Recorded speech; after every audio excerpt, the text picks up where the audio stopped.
આવનારો time છે ને electrical વ્હીકલનો છે.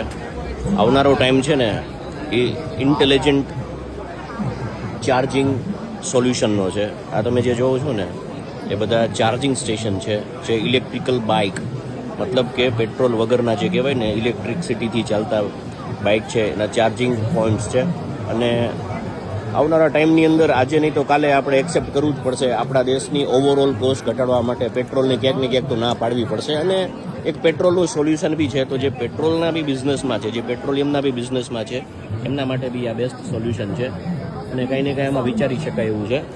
ધંધાને લગતું, એન્વાયરમેન્ટને લગતું, ક્યાંય ને ક્યાંય દેશના ફાયદા થાય એ રીતનો કોન્સેપ્ટ છે. આ કોન્સેપ્ટ આજે નહીં તો કાલે આપણે અપનાવવો પડશે, કારણ કે દુનિયા એક નેક્સ્ટ લેવલ જતી રહી છે. અને આ એક જસ્ટ ઓવરવ્યૂ છે. આટલા એની ફેસિલિટીઝ છે, કઈ ટાઈપની નોઝલ્સ છે, કેવી રીતે ચાર્જિંગ સોકેટ છે. અને દેટ ઇઝ એબ્સોલ્યુટલી જે બી કોઈ વ્યક્તિને કદાચ એમ થાય કે આની અંદર કંઈ બ્રીફ જોઈએ છે તો પ્લીઝ કનેક્ટ કરજો. ક્યાંય ને ક્યાંય એક સારું એક જોઈન્ટ વેન્ચરમાં બી કામ થઈ શકે છે. આવી તો ઘણી બધી ઇન્ડસ્ટ્રીઝ છે જેને આપણે કવર કરી છે, પરંતુ આવનારા ટાઈમની અંદર કઈ બેસ્ટ એવા સોલ્યુશન છે જે જોઈન્ટ વેન્ચરની અંદર ક્યાંય ને ક્યાંય કામ થઈ શકે. તો love to connect with you. Thank you.